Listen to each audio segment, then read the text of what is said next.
Canada and the Philippines are negotiating a new free trade deal. Nearly 1 million people of Filipino origin live in Canada. This agreement could boost trade and make it easier for some professionals to work in Canada. And these talks come as Canada expands its economic ties with the country with a new major development project in the Philippines. Joining us this morning is the Honourable Rechie Valdez. She is the Minister of Women and Gender Equality and the Secretary of State of Small Business and Tourism. Good morning to you. Good morning. Thank you so much for having me, Lindsay. It's great to have you on. You've just come back from free trade agreement negotiations in the Philippines. What do closer ties between Canada and the Philippines mean for trade, small business, and tourism? Absolutely. So our government is actively diversifying its trading partnerships, and the Philippines is central to that strategy as one of Southeast Asia's fastest growing economies. It represents real growing opportunities for Canadian businesses, workers, families, farmers, and entrepreneurs. And during this visit, I advanced negotiations along with Minister Mininder Sidhu towards a Canada-Philippines free trade agreement.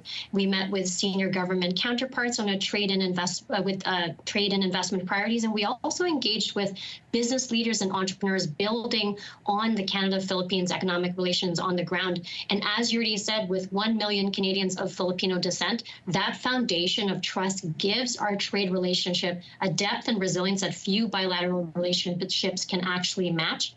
And that's exactly what makes advancing this very promising. So what could change for us then? What could this free trade deal change for Canada? What it'll open up in terms of for Canadian businesses, it helps with sectors like agriculture and agri-food, clean technology, tourism, and advanced manufacturing. And it really strengthens supply chains that benefit workers and communities.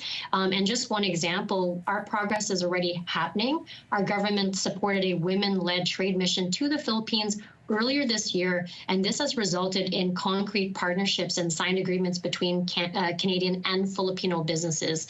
So it's already very positive.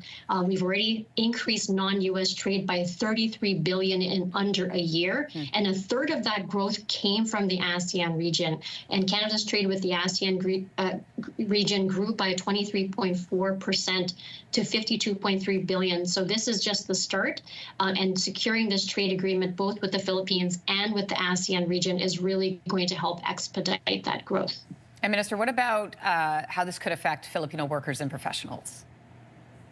This is certainly going to benefit Filipino businesses and workers and professionals here, because as we're securing that trade agreement, it's going to help open up new markets. And then from a tourism perspective, it's really positive. We're working on negotiations towards a tourism memorandum of understanding. Many workers, again, are in the tourism sector, and we welcomed a new direct Manila to Vancouver flight, which is also helping boost tourism and increase business travel to both our countries. This is hotels, restaurants, and tourism operators in both our countries. Let's talk about money and investment. The Canadian government just announcing that they are investing $2 million in this future project connected to the Luzon Economic Corridor in the Philippines.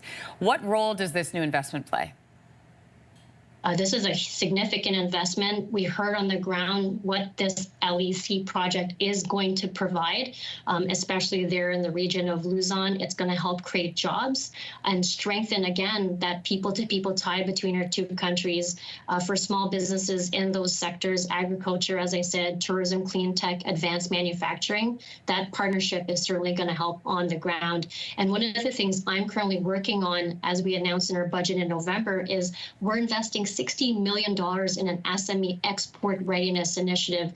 This is going to help entrepreneurs here in Canada reach those new markets, create a plan, and grow their businesses. So it's creating those small bridges that will connect, again, small businesses here in Canada to those export opportunities in Philippines and abroad.